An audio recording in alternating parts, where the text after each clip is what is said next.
네, 지금부터 2022년 4월 17일 시흥평학교의 초등부 예배를 시작하도록 하겠습니다. 다 같이 먼저 하나님께 찬양하고 말씀을 듣도록 하겠습니다.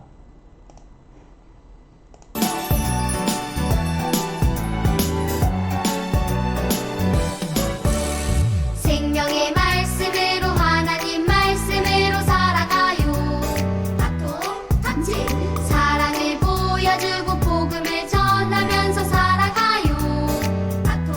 같이 언제나 어디서나 주님 말씀 전하며 살아갈래요. 복음 전할래요. 바통같이 우리는 복음 전달자.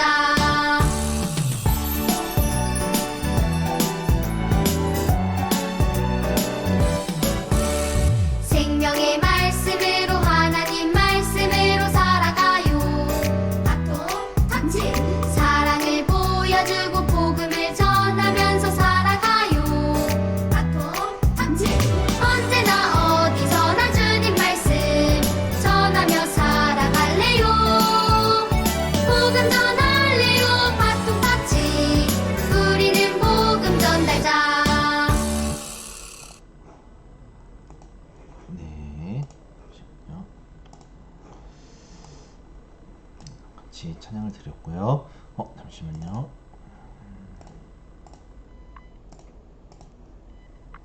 네, 우리 기도하고 말씀을 듣도록 하겠습니다.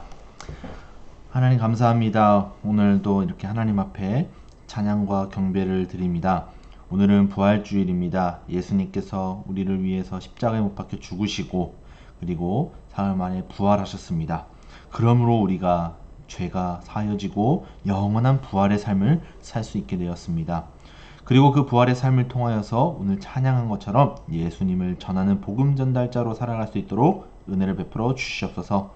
오늘 말씀을 들을 때에도 하나님의 말씀을 잘 듣고 그 부활이 얼마나 기쁘고 감사한 일인지 생각하면서 말씀을 잘 깨닫는 시간 되게 하여 주시옵소서. 감사드리며 이 모든 말씀 예수님의 이름으로 기도합니다. 아멘. 네, 오늘의 설교 제목은 부활하신 예수님을 전해요 라는 말씀으로 함께 나눠보도록 하겠습니다. 자, 오늘은 부활주일이죠. 그래서 그 당시에 2000년 전에 부활하신 예수님의 이야기를 통해서 오늘 우리가 어떤 마음을 갖고 살아야 되는지 좀 살펴보도록 하겠습니다.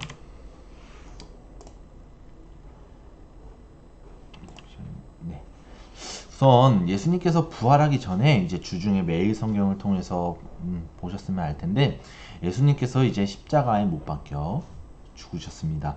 본디오 빌라도라는 로마의 총독 앞에 십자가형에 처하게 되면서 이제 실제로 이렇게 십자가형에 못 박혀 죽으신 거죠. 이 당시 로마 시대에서 가장 고통스럽고 최악의 형벌이 바로 십자가형이었습니다. 그래서 예수님께는 죄가 없으셨음에도 불구하고 유대인들과 그 대제사장들이 예수님을 하나님의 모독죄로 몰아붙여서 결국에 본디오 빌라도에게 십자가에 못 박혀 죽으신 것이죠. 하지만 실제로 예수님은 하나님의 모독죄가 아닌 것이죠. 왜냐하면 예수님이 곧 하나님이시기 때문에. 그래서 죄가 없으시지만 이렇게 가장 큰 벌인 십자가형에 처하셨습니다. 그런데 이 모든 십자가형도 결국은 예수님이 죄가 없으셨는데 묵묵히 고통을 당하시고 가만히 계심으로써 실제 당하신 것이죠. 왜냐하면요, 예수님은 고통을 당하시고 죽으셔야만 우리의 죄를 사하실 수 있다는 이 사실을 아셨던 거예요. 왜냐하면 하나님께서 예수님을 이렇게 보내신 것이기 때문에, 예수님께서 그걸 아셨기 때문에 참으신 것입니다. 그리고 죽으신 것입니다. 이렇게 죽으신 것까지만 생각을 하면 너무나 우리가 슬프고 너무나 안타깝고 너무나 죄송스럽죠. 왜냐하면 우리가 아무 조건 없는 예수님의 사랑을 통해서 구원을 받았기 때문이에요. 우리가 죄를 지었는데 이 죄를 사하시는 것은 예수님이 사하신 것이잖아요. 그렇기 때문에 우리의 죄가 결국은 우리의 심판으로 영원히 죽음의 심판을 받을 수밖에 없는 우리를 찾아오셔서 이 십자가를 지신 것은 굉장한 은혜인 것입니다. 그래서 예수님께서 죽으시기 전에 이렇게 이야기하십니다. 나의 하나님 어찌하여 나를 버리셨습니까? 죽기 전까지 예수님은 죽으심을 알아야지만 그만큼 힘드셨던 거예요. 하나님 앞에서 어떻게 나를 버리십니까? 라는 그 절망과 고통 끝까지 외치시면서 결국에는 숨을 거두신 것이죠. 이 이야기는 역사적 사실입니다. 지금 우리 성경을 통해서 기록되어 있는 것이죠. 그리고 거기에는 예수님께서 죽으셨을 때 여자들이 지켜보고 있었는데 예수께 시중 들면서 갈릴리에서 따라온 막달라 출신 마리아가 있었고 야고보와 요셉의 어머니 마리아와 세베대 아들들의 어머니가 있었습니다. 그 외에 또 다른 제자들도 있었죠. 오늘은 좀 막달라 출신 마리아의 입장에서 조금 많이 살펴보도록 하겠습니다. 막달라 출신 마리아가 결국에는 예수님이 죽은 장면을 본 것이죠.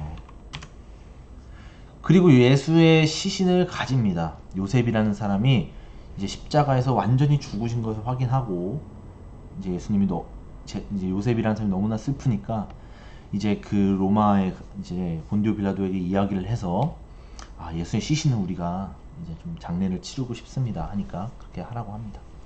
그래서 그 깨끗한 삼배입니다. 깨끗한 삼배로 이렇게 싸가지고 시체를 예수님의 시체를 삼배라는 이제 이렇게 섬유 재질이 있습니다. 그걸로 이렇게 싸갖고 바위를 뚫어서 만든 자기의 새 무덤에 요셉이 이제 가지고 있는 새 무덤에 모신 다음에 큰 돌을 굴려서 놓고 갔습니다. 거기 무덤 맞은편에는 또 막달라 마리아와 다른 마리아가 앉아 있었습니다. 그러니까 예수님께서 죽으신 것과 그 다음에 죽으신 이후에 예수님의 시체를 이렇게 장례에 이제 무덤에 옮기는 모든 것을 막달라 마리아는 다 봤어요, 실제로. 그러니까 막달라 마리아는 얼마나 슬펐겠습니까? 막달라 마리아는 얼마나 슬펐겠습니까? 이게 삼배입니다. 이런 삼배인데 이렇게 이제 예를 들어서 한 거지만 이 당시에 뭐 이렇게 옷이 짜져져 있기보다는 전체적으로 이제 예수님께 삼배로 전체적으로 시체를 감싼 것이라고 볼 수 있습니다. 그러고 나서 이제 경비병을 두게 됩니다. 왜냐하면 그 당시에 예수님의 제자들이 이제 부활에 대한 이야기를 많이 했어요. 예수님께서 죽으시기 전에 난 부활할 것이다. 그러니까 이 실제로 부활에 대해 믿지 않지만 뭔가 예수님께서 어쨌든 시체가 없으면 이제 예수님의 제자들이 부활했다 이렇게 식으로 말하고 다닐 수 있잖아요. 그러니까 그런 사실을 그러한 소문을 애초에 봉사하려고 그 돌을 봉인하고 경비병을 두어서 예수님의 무덤을 단단히 지키도록 대제사장들과 유대인들이 이야기를 했어요. 그러니까 대략적으로 이렇게 생겼다고 볼 수 있는데 이 옆에 큰 돌 있죠. 이거 혼자서도 밀기 힘든 이 돌을 이제 여러 명이서 닫은 다음에 이 무덤 앞에 이렇게 여기 마우스 보이죠? 요 앞에 이렇게 경비병들을 쫙 세운 거예요. 그러니까 예수님의 시체를 빼갈 수도 없는 거예요. 왜냐면 경비병이 서 있는데 어떻게 몰래 예수님을 빼가겠어요. 경비병이 없는 이 돌을 옮기는 것도 시간이 걸리는데 예수님의 시체를 빼간다는 것은 완전히 불가능한 상황이었습니다. 그렇게 경비병을 지켰어요.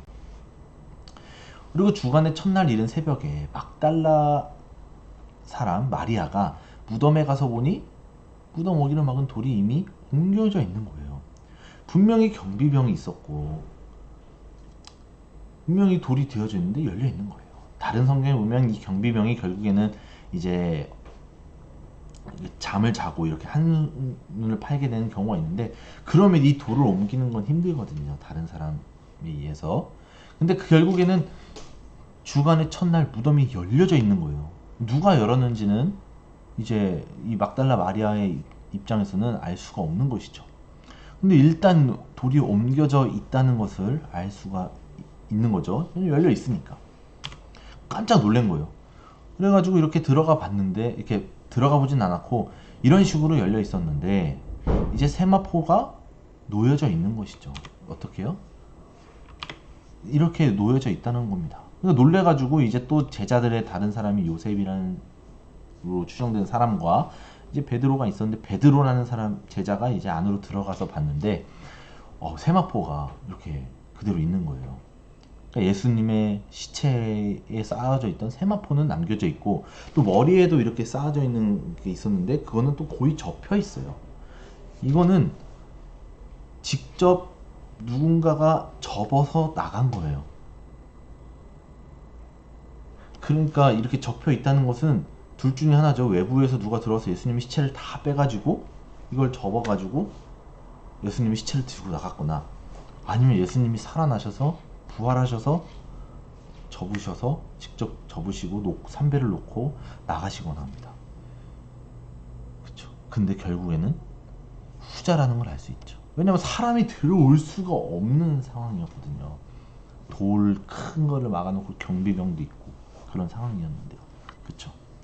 그러니까 예수님께서 부활하셨다라는 것을 이 제자들은 생각을 하기 시작한 거예요.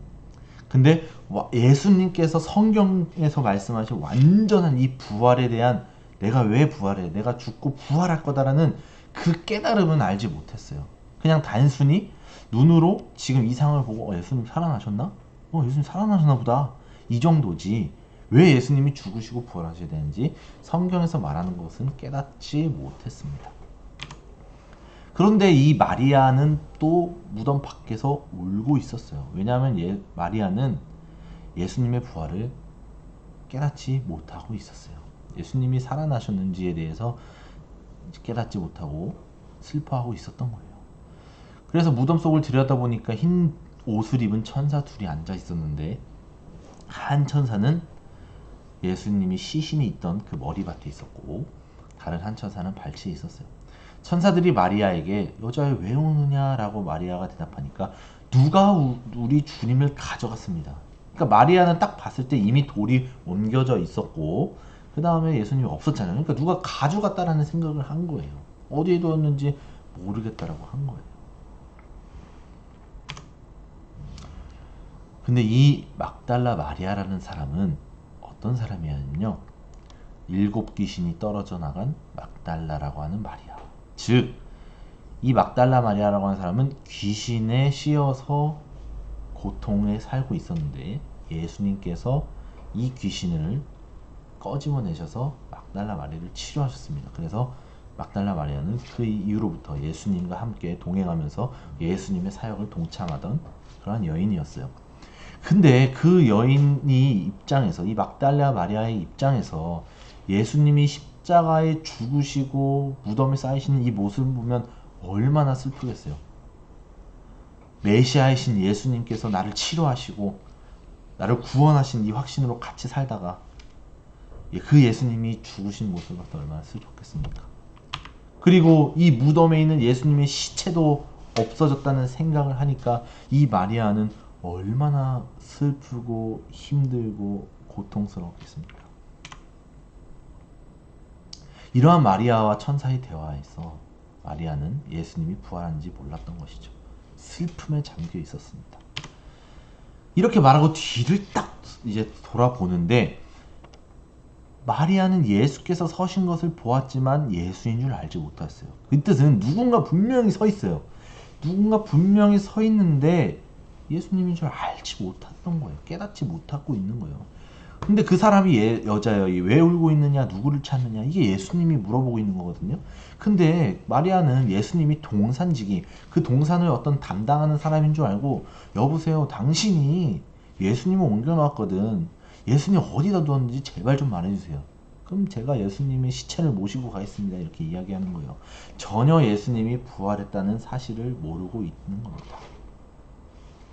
근데 예수께서 마리아야 라고 딱 부르십니다. 근데 마리아가 돌아서서 히브리 말로 라부니라고, 이 라부니는 선생님이라는 뜻입니다. 이때 예수님이라는 걸 깨달은 거예요. 여기서 한 가지 이제 우리가 생각해야 되건요, 분명히 대화를 합니다. 우리가 누군가의 목소리를 들으면은 딱 알아요. 이거 엄마 목소리네, 아빠 목소리네. 근데 여기서 여자여 왜 울고 있느냐 라고 했을 때 그 목소리가 마리아야 하는 이 목소리랑 똑같은 목소리였다라는 거예요. 목소리였을 것이죠. 분명히 대화를 했으니까. 근데 똑같은 대화를 하는데 이땐 예수님을 모르고 이땐 예수님을 알아요. 이건 무엇을 뜻하면요, 예수님을 믿는 이 알게 되는 거는 그냥 우리가 듣고 우리가 보고 우리가 생각하는 것으로 예수님을 믿을 수 있는 게 아니에요. 우리가 지금 예수님 앞에 예배드리고 예수님을 믿는 믿음으로 나오는 건요, 우린 지금 보지 못하고 나오는 거잖아요. 그죠? 예수님을 직접 보지 않았지만 예수님께서 우리에게 찾아오셔서 이 믿음의 은혜를 주셨기 때문에 우리는 그 확신을 갖고 예수님 앞에서 우리가 구원받고 부활하고 예수님을 위해서 살아야 되는 존재라는 것을 깨닫고 나오는 거예요.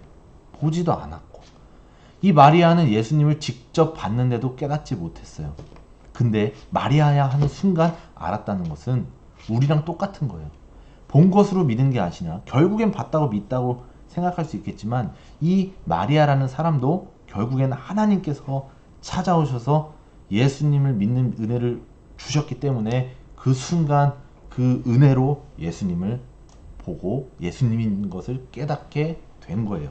우리랑 똑같다라는 겁니다. 그래서 선생님이라고 불렀습니다. 그래서 예수님께서 마리아에게 이렇게 말합니다. 내게 손을 대지 마라. 얼마나 기쁘기를 예수님의 손을, 예수님의 이렇게 몸을 잡고 싶었겠어요. 근데 아직 그 몸을 잡지 말라는 거예요. 왜냐하면 아직 아버지께로 올라가지 않았다. 예수님께서 하늘로 올라가셔서 보혜사 성령 하나님을 보내주신다는 얘기를 많이 했었잖아요.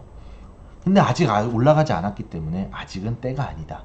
그리고 지금 막달라 마리아, 너는 내 형제들에게 가서 이르기를 내가 나의 아버지 곧 너희의 아버지, 나의 하나님 곧 너희의 하나님께로 올라간다고 말하여라 라고 얘기를 하고, 막달라 사람 마리아는 제자들에게 가서 자기가 주님을 보았다는 것과 주님께서 자기에게 이런 말씀을 하셨다는 것을 전하러 갔고 전했습니다. 예수님을, 진짜 부활한 예수님을 만나고 나니까 확실히 이제 깨달은 거예요. 근데 그게 아까 말했죠. 예수님 부활한 걸 보고 깨달은 게 아닙니다. 결국에는 보고 예수님 확신을 가졌다고 생각을 하겠지만 그 하나님께서 찾아오셔서 은혜를 주셨기 때문에 은혜 가운데 눈이 띄어져서 보고 믿게 된 것이죠. 그러고 나서 제자들에 가서 예수님의 부활을 전하고, 그 이후에도 이제 성경에 나오지 않지만 예수님의 부활을 전하면서 살았을 것이라 확신합니다. 이 이야기는 우리에게 동일하게 적용됩니다. 예수님께서는 그 막달라 마리아와 제자들에게 이제 부활한 모습을 나타내시고 하늘로 승천하신 이후로는 보지 못합니다.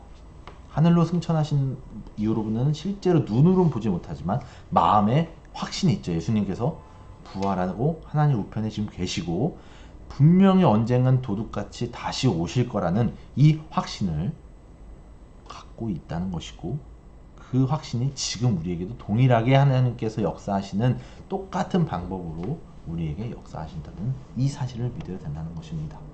그래서 우리도 막달라 마리아처럼 예수님을 전하는 삶을 살아야 돼요.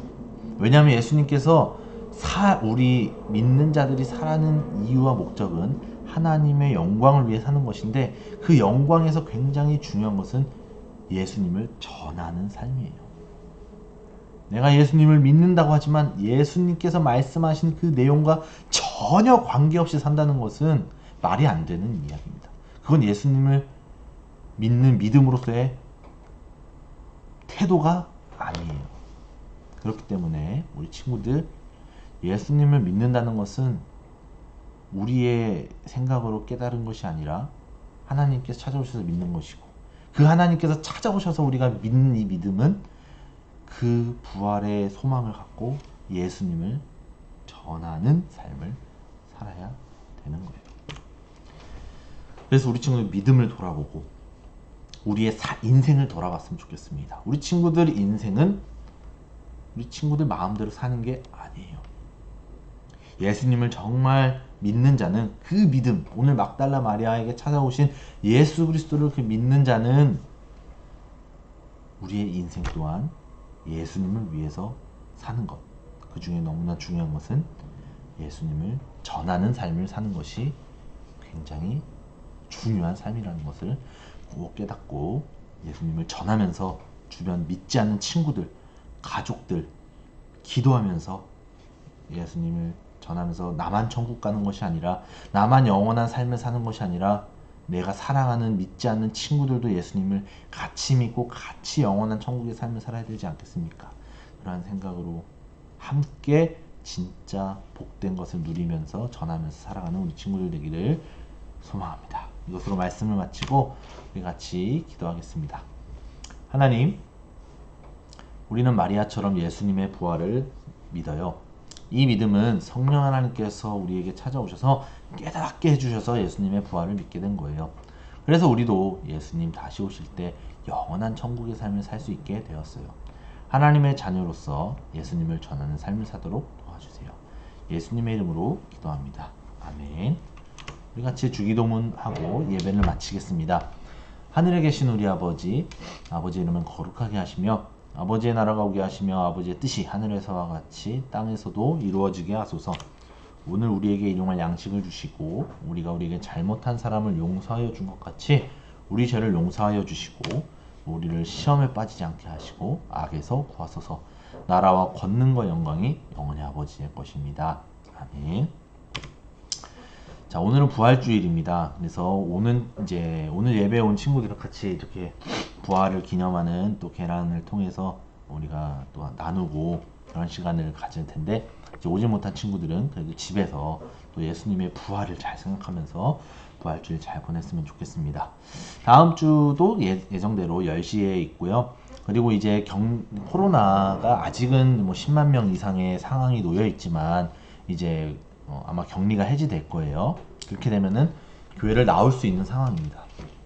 그렇기 때문에 뭐 그럼에도 아직은 조금 불안하거나 걱정이 되면은 이렇게 인터넷으로 드리고, 나올 수 있는 친구들은 같이 나와서 이제 예배를 잘 드렸으면 좋겠습니다. 그리고 매일 성경 공부는 계속 저녁 7시 30분에 우리가 줌으로 하니까 시간 되는 친구들은 들어오셔서 같이 성경 공부를 잘 나눴으면 좋겠습니다. 그럼 이것으로 오늘 예배를 마치고 다음 주에 또 뵙도록 하겠습니다. 감사합니다.